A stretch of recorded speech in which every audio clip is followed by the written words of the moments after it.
Hello, and welcome to the Choose module.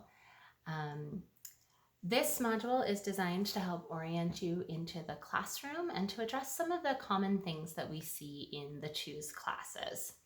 Some of this may be repetition. Maybe you've already worked in the classroom and have seen this or experienced some of it. You may have attended orientation and heard some of it, but that's okay. The more repetition we get, the more likely it is that it's going to be second nature when we're in the classroom. So the first thing that we're going to do is leave this space and we're going to do a quick tour of the classroom, show you some of the things that are important, and then we'll come back and talk a little bit about working in the classroom as a working parent. Welcome to the Choose class. When you are working in here as a working parent, the first thing you're going to do is make sure that you sign in. You're going to sign in both yourself and your child. Down here it says art parent and snack parent. This is where you'll sign your name and the time that you arrive. Make sure you sign in yourself and your child. If your child is going to lunch bunch, please make sure you check with your teacher before signing them up for the first time. You would put a Y right here. If not, put an N. When you sign out at the end of the day, make sure that you sign out both your child and yourself again. The next thing you're going to want to do is make sure that you grab your working parent key. It's important that every adult has this key on them. This is the key to our gates. If there was an emergency or a fire, every adult would be able to exit the grounds safely. These are very important that you have on them. A lot of parents like to put their car keys here, so at the end of the day, they can't leave with this key because we have to have it. If you do accidentally take it home, you have to come back and bring it before the next working day. After you do that, the next thing you're going to want to do is hang up your stuff. It's important that all of our parent bags and bins are put away so children can't reach them.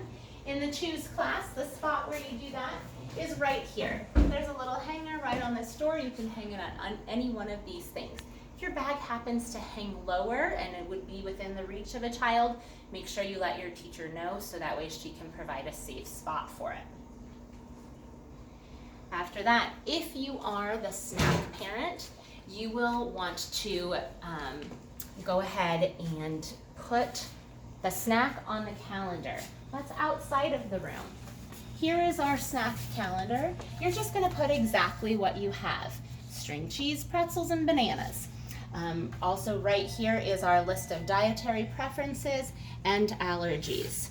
You do not have to accommodate everybody's allergies. You may not bring anything with peanuts or tree nuts, but suppose you want to bring cheese sticks and someone's allergic to dairy, that's perfectly acceptable. The parent will provide an alternate snack for their child on that day.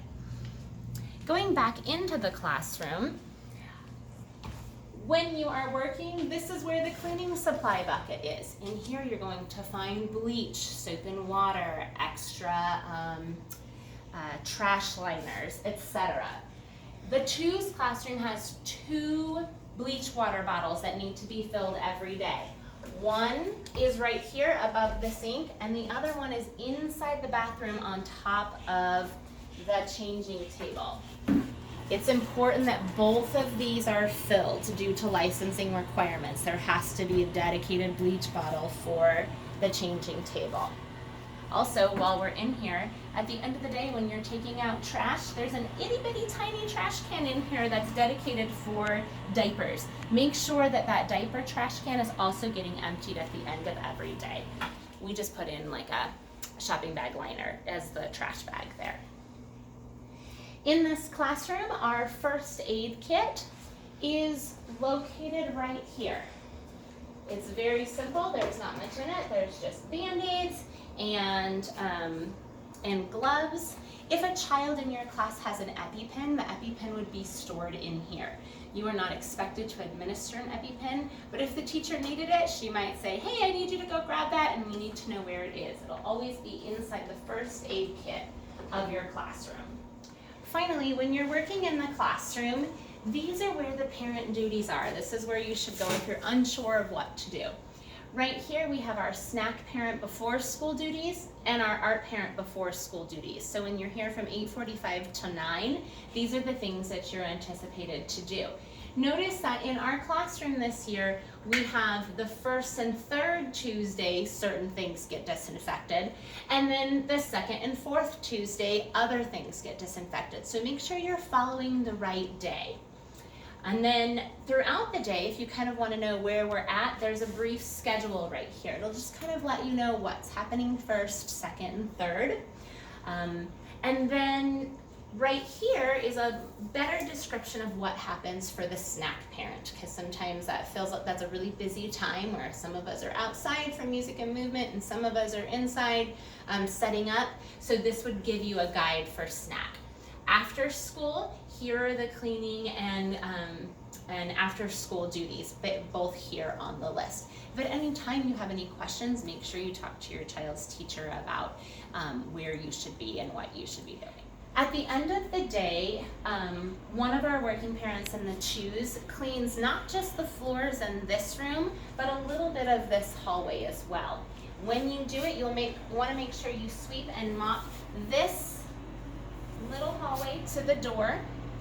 This tiny bathroom is also our job just to do the floor. The Threes families clean the bathroom, but we just do the floor. And then sweep and mop right to the end of this hallway. So this portion of the school belongs to the 2-year-old class to clean.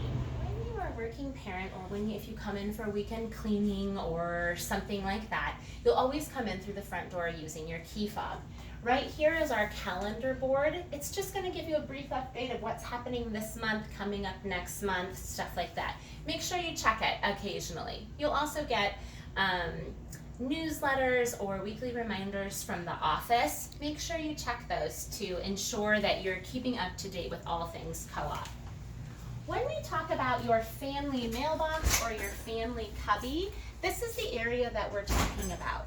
In order to find which cubby is yours, search for your last name right here, find the number, and then go down, and the number will be to the left of the mailbox. So this number 40 is for this mailbox right here. So make sure you're checking your mail frequently. Teachers will put in art that your children have done, and the board members will occasionally put items in here in order for you to find out what's going on at the school. Right here is our tuition box. This is where you would put any kind of money or check that you need to get. Please don't leave any money or checks on Vicky's desk. Anything like that needs to go right here. There's a lock, only Vicky has a key to it. It's just a way to keep it safer. If you do have cash, you can always just write on the outside of an envelope, tuition for whomever, there's envelopes right here, and pop it in there. And this way we'll always make sure that we have what you need. Right here is the paint cabinet. When you are working in the classroom and a teacher asks you to get paint, you're gonna wanna come and get it here. There are all sorts of things in this cabinet. There's tempera paint, watercolors, acrylic paint. Make sure that you're getting the right one that your parent or that your teacher is actually asking you to get. Moving on. Here in the kitchen, this is the hub of everything snack. If you are in the 2s or 3s, your dry snacks will go right in these baskets. If you're in the 4s, your dry snack goes on the grain shelf. In addition, all sorts of extra things, so if you need baggies or paper towels for the kitchen, they're stored right here. Do not put anything to soak in this sink. If you need to soak something, we have a soaking bucket right here. Make sure that you're utilizing this. You can stick it over here, do your soap, put in your paint cups, and move on. This is storage area for the 2s and 3s classroom. Here's where the 2s store their small group activities. Here's where the 3s store their small group activities. This is where the paint cups and paintbrushes are stored for the 2s and 3s. They're always just kind of right in this spot. You're welcome to use the microwave or coffee maker anytime you're here. And then here we go, here's the fridge. When you are snack parent, you're going to want to make sure that you put any perishable snacks in the bins that are labeled. So there's 1 for chews, 1 for threes, and 2 for the fours class. When you are snack parent, one of your duties is to put any lunch bunch bags in the fridge. You may put them on shelves 1, 2, or 3. This top shelf is dedicated for teachers to be able to utilize for any curriculum items that they have. So please don't ever put your snack on these 3 shelves. These are dedicated for lunch bunch. All right, if your child is in the twos or threes class, this is the gate that you pick up and drop off at. But if your child goes to lunch bunch, all lunch bunch children get picked up through this gate. So when you go in, scoop your hand around, but when you leave this gate, it is imperative that you ensure that it is pulled shut and latched. This gate goes directly into the parking lot. So for the safety of our children, anytime you are using this gate, ensure that it is shut and latched when you leave. You may have heard at the business meetings a lot of people excited about winning the parking spot. This is that spot. Parking Space of the Month winner. If you win this at the business meeting, you get to park here all month. You don't have to worry about parking at Walgreens. You can park here every day that your child comes. Right here is the dumpster. When you're working in the classroom, this is the dumpster where you empty the trash can. So ensure that every trash can in your child's classroom is emptied and then place it in this dumpster. And then right here you can see there's another reserved parking spot. It says reserved for auction winner. At our yearly auction, this space gets auctioned off for the entire year. You see Vicki there all the time because she bought it last year, but we want to see her lose it this year. So at the auction, make sure you bid on it. Hey! If you're coming for weekend cleaning, you can park in any parking spot in our parking lot. Please avoid using the parking spots that are for the thrift store next door. But you can park in any spot. You'll want to make sure you enter the front door using your key fob. So don't forget it. And keep your keys on you at all times because all the doors aren't open when we're here on the weekend and you don't want to get lost out. To use the key fob, you press it in front of the door, listen for the beep, and pull it open. You only have 5 seconds to open the door and then there'll be another little beep which will automatically lock it again. When you come inside, if you are the only person here, you're going to need to turn the lights on. The lights are inside the office. And the light switch is right here on the wall. The one light switch works for the entire school. All you need to do is switch it on. But when you leave for the day, make sure that you turn it off. You're going to save electricity and power that way. This is the cleaning shed. This is going to be the shed around the school that you're going to utilize the most frequently. It is locked. The key code is 4316. It's the same as our address in case you forget. Once you input it,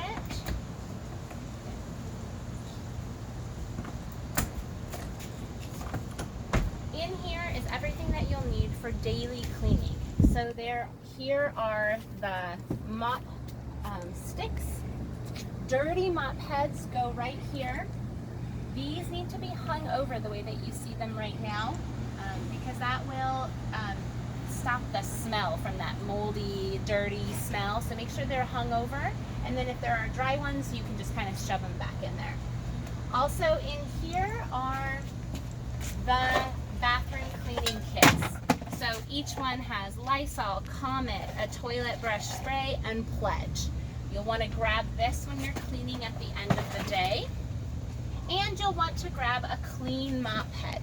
In order to use this, you're going to get it wet under the sink, rinse it out to where it's just barely damp, put it on the bottom of the mop stick, and then every room has floor cleaner. Do not use bleach on the floor unless there was a potty accident. We want to use just the floor cleaner. It will help the wax that's on the floor stay for longer. And if you need to refill the floor cleaner, that's also in here. It is a concentrate. It's only 1 tablespoon to an entire bottle of water. You'll also want to grab a vacuum when you're cleaning daily, which is right here. We share these. So make sure when you're done, if you could pop into to the classroom next door and say, hey, do you guys need the vacuum? So that way they don't have to come and find it. Also in this shed is any extra items that you might need that are disposable throughout the day. So gloves, wipes, trash bags, Dixie cups, paper towels, items like that you're going to find in this cabinet. When you close this, ensure that the lock is completely latched. Sometimes you push it and it sounds like it's locked, but it's not. So please make sure that it is latched. You can move it to make sure that it's completely locked and then pull on it. This shed is on the playground, so we want to make sure that our children are very safe. If you're looking for some paper towels or some Kleenex and there are none in here, right there it says overflow shed. That's where you would go to get anything. If you can't find it in here, it might be there. One more shed I want to show you is for our weekend cleaning shed. Now, if you're here on the weekend and it is your 1 or 2 times a month that you're cleaning, you're going to need to use a little bit more than the regular cleaning supplies, the day-to-day cleaning supplies. That shed is right here. It's the one that says wagons on it, right over by the bikes. So when you come, you'll make sure that you sign in. Not sign in. You'll use your key fob, turn on the light switch, and then come over here. Again, the code is the same, 4316. And this is where you're going to find anything that you need for weekend cleaning. So you're going to find rags, and you're going to find a list of what you need to do. So here in the bucket, this is labeled Forest Class. You're going to have some extra cleaners, and then it's going to tell you exactly what to do. Grab this and just work your way down the list. All of them start with thank you, because if it wasn't for you, our school would definitely not be as clean as it is. We depend on you guys during these weekend cleanings to make sure that our classrooms are clean and disinfected. It's really imperative and important what you're doing when you're here. Also, if your child is here and it's not a regular school day, make sure that they clean up after themselves. So if you've been working on the lawn and they've been out here riding bikes, make sure at the end of the day that the bikes are all back where they belong. Not only does that reinforce the cleaning routines that we already have throughout the day, it also makes sure that the playground and the classrooms are ready for teachers when they come in. All right, now that we've kind of done a little tour of the classroom and you know where things are both in the classroom and in the school, let's talk about choose specific items. When you come into the classroom after you've gotten everything all cleaned and ready and we're ready to go, the teacher will give you a specific center or activity to work on with the choose. Now, there's going to be a lot of behaviors that you're going to see in the choose. You may see children knocking things over haphazardly. You may see them just taking, the buckets of toys and dumping them on the ground.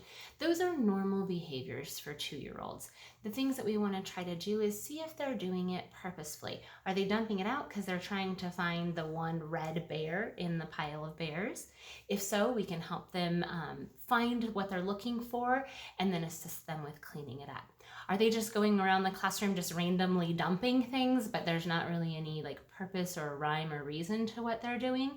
If that's the case, then we can help corral them. We can get them engaged in something, and then maybe we'll go behind and do the majority of the cleanup once the child is engaged in their play. Some of the things that you might see during the choose class is crying due to separation anxiety or just a sad day in general. And that's really, really normal. Our kiddos are young. They're figuring out what it's like to be without mom or dad. And sometimes your kiddo might be fine for a week or 2 weeks and then start to experience a little bit of separation anxiety. And that's normal too. It's similar, even as adults, we feel some separation anxiety when we're away from our kids, or maybe the first couple of days of a vacation without our children feel feels really nice. And then we start to get a little homesick, and that's kind of what happens with them as well. So if your child does experience some separation anxiety or starts saying things like, I don't want to go to school, that is perfectly normal. Talk to your child's teachers about some different ways that you can help facilitate them and help make this transition into school a little bit easier. Now, when you're working in the classroom and there's a kiddo that's crying, what do? Well, there are two. We pick them up, we love on them, we find out what they need. Do they need a little bit of extra love that day? Maybe they really like to read a book. Maybe their thing they like to do is clean or play with water. After the first couple days, the teacher, maybe even the other working parents might have some ideas of what that particular child likes to do and what will help engage them. So check in with your child's teacher, see what that child needs. Some children really need to be left alone. They need 3 minutes to cry it out, and then they're able to engage right in something and move on. So make sure you check to see kind of what the goal is and the plan is for that child. And always, always, always, if you're concerned, make sure you talk to the teacher. Some other things that we might see in the CHOOS is a lot of water play. The CHOOS love to play in the sink. They love to play in the water dispenser. They love to play in the water outside. They love to play with the hose. So we want to limit the water play in the water dispenser. That water is for drinking, and that's exactly what I'll say. If a child is just kind of pushing the handle and letting it go, I'll say, oh, this is our drinking water. You may play with the water in the water table. You may play with the water in the hose. Or perhaps if they're really needing to kind of watch something flow, we could even turn on the water in the sink for a short period of time, and they can experience that with some dumping and pouring. If they're really wanting to dump and pour, maybe we can get out a tray with some pitchers of water and let them dump and pour that way. What we want to do is kind of meet their needs, but also avoid just kind of being super wasteful with our resources. Some children are still really attached to a lovey, some sort of blanket, or maybe a stuffed animal during this age. It's totally okay if they are experiencing some separation for them to bring that into class. Maybe you could say it can go into class, but it has to stay in your backpack. Or maybe it can come with us to school, but your lovey is going to stay in your seat, and make sure it keeps your seat nice and warm until you get back. So we can work on that depending on the individual child and their needs. The one thing that we can't have at school is a pacifier or a binky. We don't have the facility to sanitize them, so we can't have those. If your child wants to bring in a cup, that would be fine, but we cannot have bottles. We're not licensed for that type of cleaning. If they do bring in a cup or a water bottle, it just has to be labeled with their name, and it has to go home with them at the end of the day. Otherwise, we always provide the Dixie cups and the water, and one of our huge goals in the CHOOS is to get our children to start drinking out of a regular cup, not a sippy cup, not a straw. So go ahead and leave those at home and let them practice that at school, where it's okay if we get water everywhere. One thing that you'll notice in the CHOOS, you may have thought, I'm going to enroll my child in preschool and they're going to make friends and they're going to start playing. Unfortunately, that's not always the case with 2-year-olds. We have a wide variety of play, and children at 2 are very egocentric. So what play looks like for children who are 2 may be that they're playing in the sensory table and one of their neighbors is playing in the sensory table. They're not talking. They're not playing the same game. Maybe they're not even doing the same thing, but they're standing next to each other. And that is definitely a form of play. They're interacting in the same space in the way that they're able to interact. And that may be what we'll see for some kiddos for the majority of the year.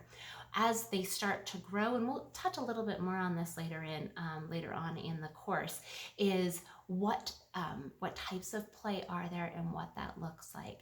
But I want you to be assured that if your child isn't immediately starting to make friends or talk about the other children, that is completely normal. A lot of children at 2 are very much observers. They're going to look and see, what's going on. And they might stand back and you might think, oh, they're feeling shy, or, they're here and they're not doing anything. But really take a look. Are they not doing anything, or are they just engaging in play through observation? Think about it as if you were to go into a party and you were a little uncomfortable, maybe you weren't sure all the social dynamics. You might just stand back a little bit and observe. You could still be enjoying yourself, still having a good time, but you're not like the life of the party at the moment. And that's fine. Children have different personalities, they go through different phases, and so we'll see children kind of interacting with other children and interacting with the environment in a lot of different ways. Another thing that you'll notice in the Choose class is a lot of repetition. There'll be, we might sing the same song for 2 weeks. We might be playing the same game, and then you come back in 3 weeks and that game is still out. And again, this research shows that this is how children learn, especially at 2. They're going to need to do something over and over and over and over and over again until we are done with it. I'm sure you've all had that experience, like reading your child's favorite book, and you're just like, oh my gosh, can we read something else? Because I'm so tired of reading this Dr. Seuss book. But they're not, because they're still experiencing, they're still getting something new out of it. So you'll see a lot of repetition in the Choose class. One thing that we definitely see in the Choose class is a resistance to cleaning. A lot of children maybe aren't used to that. Maybe they haven't had that responsibility yet, or perhaps they're just young and don't really have a lot of experience with that. So when the cleanup music comes on, there's some things that you can do to help this. First, address a child specifically. Call them by name. Get down in the area that they're at. For some children, you may even want to grab their hand or put your hand around their shoulder and address them. Hi, Frankie, what are you going to clean up today? Then you're going to want to give them some choices. I see that the balls need to be cleaned up and the sensory table needs to be cleaned up. Which one do you want to help me with? A lot of times that's all a child needs, to be prompted, and they're going to get all the balls. Other times they'll say no and start to run away. So at that point, you can kind of corral them and say, you're welcome to go as soon as you help me clean up 2 balls, or as soon as you clean up the red balls. So again, you want to kind of set that expectation, a reasonable expectation, and then help them achieve that. Now, even after that, there may be a child who says no and runs away. Then you could say something along the lines of, don't worry, I'll help you, or I'll show you where it goes. And you can hold the child's hand, you pick up the red ball and you put it away. And then you go back and you find the next red ball and you say, here you go, you can do it this time. And so just those gentle ways of saying, these are the expectations and we do expect you to help during this time. For some children, they may only need to do that 1 or 2 times. For others, we may be working on the cleanup routine for the entire year. During music and movement, it is okay when we're out on the big patio with the 3s class if children do not want to participate. If they don't want to dance, if they don't want to do the finger play, that is okay. What I'm asking for you as working parents is to help keep them corralled. Let's keep them in the same area, because again, they can participate through observation. They can participate by watching what's happening, but what I don't want to see is a child in the mud bog while everyone else is at music and movement, because then they're not really participating in that at all. They're kind of doing their own thing over there. So you can help corral them. You can pick a child up. If a child is really resistant, you can have a teacher help you, or you can just say like, come dance with me, or I can hold your hand. Do you want to sit in my lap, or do you want to sit on the floor next to me? So again, giving lots of choices to kind of get them to just stay in that general area with us. And I mentioned having a child sit in your lap. That is perfectly okay. Sometimes you might have 3 children that want to sit on your lap, and that's okay too. We choose, our children need a lot of love, a lot of affection, a lot of physical redirection. Sometimes you'll see me like take a child and gently turn their shoulders in the direction I want them to look. Because not only do they need the verbal, but a lot of times they need to actually see what it is that we're wanting them to do. Couple other things that I just wanted to mention is that during snack time, our big goal in the Choose class is to get them to stay at the table. So we want them to stay at the table for 5 minutes if we can. We want them to eat at the table. Children come from a variety of backgrounds. Some people sit for a meal. Some people snack and nosh all day long and they move around their space. And for those children that have experienced that type of environment, it may be a little different to have to sit and eat. So what I do is if a child gets up and they still have snack on the table, is I'll redirect their body back to the table and say, are you all done? Or do you want to finish eating? And if they say they're all done, then I will have them pick up their snack and put it in the trash. What I don't want to do is for them to be on the other side of the room and for the adult to say, are you all done? They say yes, and the adult picks it up, throws it in the trash, but then the child comes back and they really weren't done with snack. And so then they feel like, oh, you threw away my snack. If they're throwing it away, then we really know that they're done. A lot of times they'll say, I'm done, but then they go back over and they sit down and they continue eating. So that's a good way. Are you all done? If you are, let's go throw your snack away. If a child is being potty trained, at that point, we'll have kind of a mandatory potty break. Not a do you have to go potty, but we're going to go sit on the potty for a couple minutes. And then they can head on out to the yard after that. On the yard, our big goal is to just help them figure out how to maneuver amongst the older children, figuring out how to play on the equipment, how to play safely. And then when we're back in the classroom for our circle time at the very end or for our small group activity at the very end, again, that's the time of day when they're the most tired. They're ready for mom and dad to come. So I need everyone to help gather the children, come back, sit at the circle, and help them engage in the activity that we're doing at the very end of the day. One of the most important things that I can't stress enough to you is that if you don't know what to do, just do something. Sit down and talk to a child, read a book, ask the teacher, am I doing everything right? Should I be doing something else? What else do you need? We really depend on you to be a part and an integral and important part of our curriculum and our classroom. So if you're feeling a little intimidated or a little unsure, you can't go wrong by reading a book, by singing a song, by sitting down to play a game, or just by asking for help.